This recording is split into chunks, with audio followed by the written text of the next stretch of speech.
Bodas de odio, capítulo 4 de Bárbara Cartland. No lo dice en serio, protestó Lalida. Es una locura. Aprenderá que yo siempre hablo en serio. Se casará conmigo y eso, al menos, mostrará a su mentirosa y traicionera hermana que hay otras mujeres además de ella. No, no, protestó de nuevo Lalida. No puedo hacerlo. Puede y lo hará. Fue la orden terminante. Ella levantó la cara para mirarlo, y su rostro le pareció el del mismo diablo. Jamás había visto, sin embargo, un hombre tan apuesto y a la vez tan enfurecido, a punto de perder el control. Sus ojos eran apenas unas delgadas hendiduras, y una línea blanca rodeaba sus labios. El eco de los pasos de ambos resonaba en las paredes de la silenciosa iglesia. No, no, no, protestaba Lalida, casi en un susurro, porque el respeto que debía al lugar no le permitía levantar la voz. Lord Rodwin no le respondió. La obligaba a caminar hacia el altar, donde los esperaba un sacerdote. Frenética, Lalida trató de zafarse, sin conseguirlo. Él era fuerte y ella demasiado débil para forcejear. No puedo, por favor, es una locura. Deténgase, por favor, por favor, por favor. Habían llegado al altar y la joven volvió sus ojos hacia el sacerdote. Pensó que tal vez podría apelar a él y pedirle ayuda, pero vio que era un hombre muy viejo, de cabellera blanca y rostro surcado de arrugas. Estaba casi ciego y era evidente que le costaba mucho trabajo verlos, y que casi no se percataba de su presencia. Por alguna razón, las palabras que Lalida deseaba decir murieron en sus labios. «Queridos míos», empezó a decir el anciano con voz monótona. «Debo detenerlo, debo hacerlo», se dijo Lalida, pero las palabras que podrían lograrlo no acudían a su boca. Creyó que iba a desvanecerse y la vista se le nubló. Estaba consciente de la intensa fragancia de los lirios que decoraban el altar, de las luces que parpadeaban frente a ella, de la paz y el silencio de la iglesia. No pronunciaré las palabras que me convertirán en su esposa, se dijo. Esperaré hasta ese momento y entonces diré no. Tú, Íñigo Alexander, tomas a esta mujer como tu esposa. Escuchó que el sacerdote preguntaba. La respuesta, fuerte y firme, resonó en las paredes de piedra. Sí. Todavía estaba enfurecido, pensó Lalida con un estremecimiento de temor. El clérigo se volvió hacia ella. ¿Cuál es su nombre?, preguntó Lord Rodwin. Lalida. Pero no puedo, respondió ella. Se llama Lalida, indicó Lord Rodwin al anciano, como si ella no hubiera hablado. Repita conmigo. Yo, Lalida. No puedo, empezó a decir en un susurro. Los dedos de Lord Rodwin se cerraron con fuerza sobre su brazo. Le producían un profundo dolor y la obligaban, por el hábito que los golpes de su madrastra le habían creado, a hacer lo que se le indicaba. La invadió el mismo miedo que sentía cuando esperaba que cayera sobre ella otro golpe de la vara en su espalda. Casi sin pensar, y sin que su voluntad interviniera, se escuchó balbucear. Yo, Lalida, tomo a Íñigo Alexander.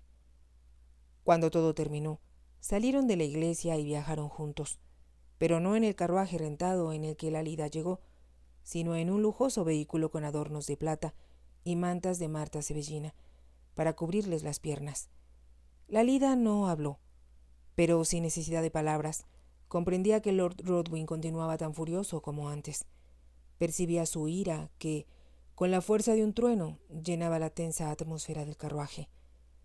Ella trataba de pensar en las consecuencias de haber ocupado el lugar de Sophie ante el altar y todavía no podía creer que fuera verdad. ¿Qué sucederá conmigo? ¿Qué haré?, se preguntó, pero no encontró respuestas. Estaba tan aterrorizada que apenas podía respirar y tan exhausta que, si caía al suelo del carruaje, permanecería allí y jamás volvería a incorporarse. El carruaje se detuvo frente a una de las elegantes mansiones del Parque Lane. Una luz dorada brotaba de las puertas abiertas y sirvientes de librea con adornos dorados extendieron una alfombra roja sobre la escalinata. y acudieron a abrir la puerta del vehículo. Lalida descendió primero y caminó hasta el imponente vestíbulo, donde se detuvo, confusa y asustada. «Venga por acá». De nuevo Lord Rodwin la tomaba de un brazo y la condujo a través del vestíbulo hacia una hermosa habitación, y Lalida, al ver la gran cantidad de libros que allí había, comprendió que aquella era la biblioteca. En el centro había un gran escritorio, donde un lacayo colocó 2 candelabros, aunque había suficiente luz, procedente de las lámparas de plata que adornaban los muros. «¿Necesita algo más, su señoría?», preguntó el mayordomo con respeto. «No, déjenos solos. Pero mantengo un lacayo en servicio. Tendrá que entregar una nota». «Muy bien, su señoría». Lalida oyó cerrarse la puerta y se estremeció. Estaba sentada en el escritorio, por indicaciones de Lord Rodwin, y frente a ella había una gran caja de piel decorada con grabados dorados. Lord Rodwin la abrió.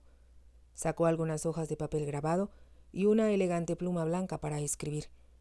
En un gesto automático, Lalida se quitó la capucha y desató la cinta que anudaba la capa de su cuello.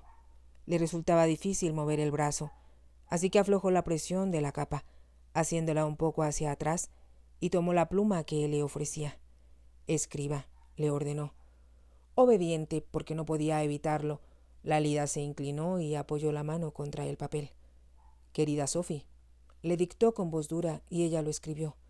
Mientras él proseguía: «Entregué tu mensaje a Lord Rodwin, y como él creyó que era una lástima desperdiciar los servicios del párroco y las festividades que había preparado para ti, tomé tu lugar y ahora soy su esposa.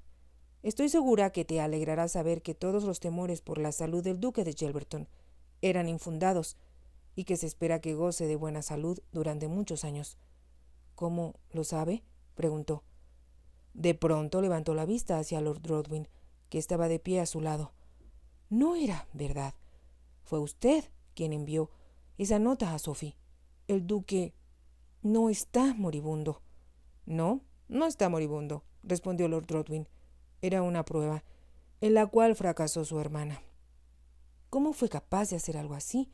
Fue malévolo, cruel, cruel», repitió él. «¿Le parece cruel poner a prueba un amor que se ha jurado una y otra vez? Un amor en el que yo creía, pero existía solo en mi loca y absurda imaginación». De nuevo, Lalida pudo sentir el peso de su violencia. «Vamos, termine su carta», le ordenó. El lacayo espera. «No puedo escribir esto. Me matarán por haber tomado parte en el engaño». Su voz revelaba un profundo terror. Soltó la pluma y trató de leer lo que había escrito, pero las palabras bailaban ante sus ojos. «Estoy loca. Debí estarlo, para permitir que me hiciera esto, y no puedo soportar más». Se cubrió el rostro con las manos y dejó caer la cabeza sobre el escritorio. Al moverse, la capa se deslizó por su espalda, desde los hombros hasta el respaldo de la silla. «Vamos, no es momento para debilidades. No la matarán, se lo prometo». «No debía hacerlo». Él iba a responderle, pero la desesperación que advirtió en la voz de ella lo detuvo. Bajó la vista y vio la espalda de Lalida. Al instante tomó un candelabro del escritorio. Lo sostuvo sobre la cabeza de Lalida, y la luz reveló con claridad las sangrantes heridas. Ella llevaba el vestido desabotonado casi hasta la cintura, y él notó las marcas que habían dejado la vara y Lady Studley. Algunas tenían un color púrpura oscuro y otras, que sangraban, eran tan innumerables que cubrían casi toda la espalda. «Dios mío», exclamó Lord Rodwin, preguntando luego con un tono de voz muy diferente al que había empleado antes: «¿Quién la trató así? ¿Quién le hizo esas heridas en la espalda?».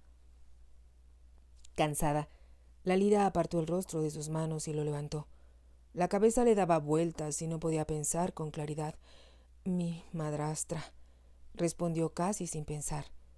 Pero al escuchar sus propias palabras, gritó frenética: «No, no, quise decir, mi madre. Fue un error. Es mi madre, sí, es mi madre». Lord Rodwin, con el candelabro en la mano, la miró asombrado. Lalida se levantó del escritorio y se dirigió a él suplicante. «No, no lo dije, le juro que no lo dije y no puedo».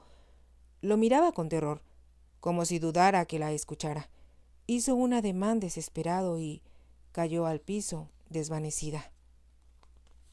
Lord Rodwin miró a Lalida, postrada en el suelo, y tiró del cordón de la campanilla. Mientras el lacayo acudía, levantó a la joven en sus brazos, cruzó el vestíbulo y subió la escalera. El lacayo se apresuró a adelantarse para abrirle una puerta al final del corredor, y Lord Rodwin colocó a Lalida sobre la cama. Era una habitación muy amplia con vista al jardín trasero de la casa, decorada con lirios. Era evidente que se trataba de la cámara nupcial.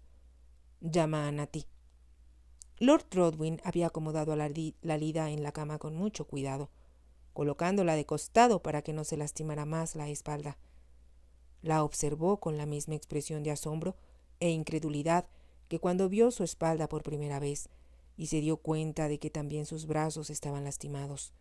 Comprendió que, cuando la conducía por la senda de la iglesia, además de asustarla, debió provocarle un gran dolor. Ambos permanecían inmóviles cuando la puerta se abrió para dar paso a una mujer amable, de rostro arrugado y cabello canoso, que usaba el uniforme acostumbrado de las personas a cargo de los niños, vestido gris y delantal blanco. «Envió a buscarme, señor». Lord Rodwin se volvió hacia ella con alivio. «Ven acá, Natty». La niñera se acercó y, al seguir la dirección de su mirada, vio las terribles heridas en la espalda de la muchacha. «¡Amo!», exclamó. «¿Quién pudo haber hecho esto?», dijo mirando a Lord Rodwin. «Yo no, Natty. No trataría de esta manera a ninguna mujer, ni siquiera a un animal. ¿Quién pudo ser tan bestial? Una mujer. ¿Qué va a hacer usted?». «Es lo que deseo que me digas». La niñera se inclinó y apartó un poco más el vestido de Lalida para dejarlo al descubierto la espalda, sangrantes, inflamadas, moradas y color naranja. Las marcas casi no dejaban un centímetro de piel sano. «Se desvaneció», explicó Lord Rodwin, «pero cuando vuelva en sí, el dolor será intolerable. Sin duda, necesitaremos aceite de laurel. Enviaré enseguida a traerlos a la farmacia». Lord Rodwin parecía contento de poder hacer algo. «No es probable que alguna farmacia lo tenga». «Entonces, ¿dónde lo conseguimos?». «De la hierbera». «¿Cuál hierbera?», preguntó Lord Rodwin, y después exclamó: «Ya recuerdo, vive cerca de Rod. Mi madre solía hablar con ella». «Así es». La niñera tomó la mano de Lalida, como para asegurarse de que aún estaba viva. Era una mano muy delgada, y los huesos sobresalían de forma patética. «¿Quién es ella, señor?», preguntó, como si de pronto hubiera sentido curiosidad. Se hizo una pausa antes de la abrupta respuesta. «Mi esposa». «Pero yo pensé». «Nos dijeron que esta noche». «¿Traía yo acaso una gran belleza?», terminó la frase Lord Rodwin, con una nota de desprecio en la voz. «Y, en cambio, Natty, te traigo a alguien que necesita de tu cuidado y protección. Haré lo mejor que pueda, señor, pero estamos en manos de Dios». Lalida se estiró y tuvo la sensación de que era feliz. La acompañaba una grata impresión que surgía de su pasado, y comprendió que había soñado con su madre. Era un sueño que se había repetido una y otra vez. Su madre había estado con ella, la sostenía en sus brazos y le daba algo de beber. Después se deslizó de nuevo hacia un mundo de sueños, donde era una niña y nada la asustaba. «Mamá», murmuró. Abrió los ojos, pero creyó que seguía soñando. Estaba en una habitación desconocida, llena de sol. Podía ver los postes tallados de la cama en que estaba acostada y una elegante repisa de chimenea de mármol, sobre la cual había un cuadro de brillantes colores. Cerró los ojos. Todo debía ser parte del mismo sueño. Pero como sentía curiosidad, miró de nuevo, advirtiendo que la repisa y el cuadro continuaban allí. «Si está despierta», dijo una voz suave a su lado, «le daré algo de beber». Lalida recordó entonces que había escuchado esa voz antes. Había sido parte de su sueño. La había obedecido por instinto. Un brazo se deslizó con gentileza por sus hombros para levantarle un poco la cabeza y hacerle beber de una taza que alguien llevaba a sus labios. De nuevo reconoció algo más, la dulzura de miel de un líquido frío que había calmado su sed. «¿En dónde estoy?», logró decir cuando alejaron la taza. Levantó la vista y vio el rostro de una mujer de edad que le sonreía. Está en el Parque Road. ¿En dónde?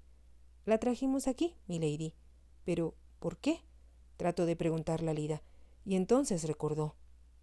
Recordó la entrada en la iglesia, la extraña sensación de su primer beso, el terror de verse arrastrada hasta el altar y la ceremonia nupcial. Se había casado. Una ráfaga de temor la invadió. Él estaba furioso, muy furioso, y ella tenía miedo. Después, había escrito una carta. Una carta para Sophie. La habían enviado. ¿Qué había sucedido? Recordaba haber gritado de terror después de decir algo. Algo que era malo. Algo que había prometido no revelar. Empezaba a recordar, pero había lagunas. Lagunas que eran parte de su miedo y que yacían por ello olvidadas en su mente. «Ordenaré que le traigan algo de comer», dijo la voz tranquila a su lado. «Después de alimentarse se sentirá mejor». Lalida quiso protestar y decir que no tenía hambre. La bebida que le dieran era deliciosa. Todavía sentía su dulzura en la boca, y la había vigorizado, por lo que ahora podía pensar con más claridad. La mujer se dirigió hacia la puerta para dar órdenes, y cuando regresó al lado de la cama preguntó: «¿Todavía se pregunta cómo llegó aquí?» Lalida la miró y dijo: «No estoy en Londres». «No, está en las propiedades de su señoría en Hertfordshire». «¿Su señoría?», preguntó Lalida, estremeciéndose. Ahora recordaba. Se había casado con Lord Rodwin, el noble a quien Sophie había rechazado en el último momento.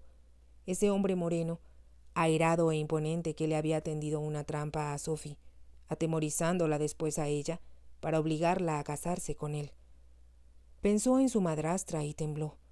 «¿Sabe mi madrastra dónde estoy?», preguntó con voz apenas más que un susurro. «Lo ignoro, pero no necesita preocuparse por ella ni por nadie más. Su señoría la cuida». Estaba tan furioso. Ya no lo está. Solo desea que usted se recupere. A Lalida le reconfortó saberlo. Cerró los ojos y se durmió. Al despertar, la esperaba la comida. Continuaba sin hambre, pero accedió a comer algo para complacer a la mujer que la atendía. Luego se durmió de nuevo y regresó a la tierra de los sueños, donde la esperaba su madre y donde no temía a nada. A la mañana siguiente sintió la cabeza más despejada y pudo pensar con claridad. La habitación era mucho más hermosa de lo que le había parecido a primera vista. Los muros blanco y oro, los cortinajes color de rosa que hacían juego con la alfombra, los grandes espejos de marco dorado, los cuadros y las flores, todo era parte de una habitación ideal que en ocasiones había imaginado, pero que jamás había visto en realidad. Ya sabía que la mujer que la atendía había sido aya de Lord Rodwin. Era un niño muy dulce y Natty fue una de las primeras palabras que pronunció. Desde entonces así me llama. Le llevó a Lalida el desayuno y lo colocó a un lado de la cama. Ella lo miró, pero no se percató de la fina porcelana de Worcester, de la reluciente plata y del mantel bordado. En cambio, le parecía ver la comida que ella misma se preparaba en la sucia cocina de la casa de la calle Hill. ¿Qué pensaría de ella su madrastra? ¿Qué explicaciones se habrían dado para justificar su ausencia? ¿Qué le dirían ella y Sophie cuando volviera a verlas? Como esas dudas la atemorizaban, trató de esforzarse por eludirlas y concentrarse en lo que Natty le decía. «Tiene que engordar, milady. Ya logró subir un poco de peso». Lalida la miró con los ojos muy abiertos. «¿Cómo? ¿Cuánto tiempo llevo aquí?» «Casi 3 semanas». «No puede ser. 3 semanas. ¿Cómo puede ser?» «Ha estado enferma. El médico diagnosticó fatiga cerebral, pero no le hacemos mucho caso, aunque su señoría insistió en consultarlo». Hizo una pausa, y al darse cuenta de que Lalida esperaba una explicación, continuó. «La hierbera es quien la ha atendido. No reconocerá su espalda cuando la vea en el espejo». «¿La hierbera?», repitió Lalida, y pensó que debía ser una tonta, porque no acababa de comprender lo que sucedía. «Es famosa por estos lugares, y la gente acude desde Londres para que le cure sus malestares con hierbas. No permite que nadie use las medicinas de los doctores. Han sido hierbas lo que me ha dado de beber. Incluso inconsciente me parecieron deliciosas. Hierbas y frutas del jardín de la hierbera, así como miel de sus abejas. No usa ninguna otra. Dice que tienen poderes especiales, curativos. Dice que he subido de peso. Sí, un poco, y eso es una mejoría. Natty le entregó un espejo que había tomado del tocador. La imagen que la Lida contempló era muy diferente de la última que había visto de sí misma. Entonces tenía la piel pegada a los huesos, los ojos enrojecidos e inflamados y el cabello escaso. Ahora esos ojos casi parecían llenar el rostro y, aunque su barbilla era puntiaguda, la piel era clara y la teñía un ligero rubor. Su cabello, además, parecía más espeso y ondulado. «Me veo diferente», comentó. «Y se verá todavía más cuando yo termine con usted», prometió Natty. «Pero hará lo que le indique». La Lida sonrió. Conocía ese tono, mitad cariñoso y mitad autoritario, que todas las hayas utilizaban con los niños a su cuidado. Si te ha gustado, te invito a que te suscribas, a que me regales un me gusta y actives la campanita para que puedas seguir escuchando esta historia y muchas más. Gracias.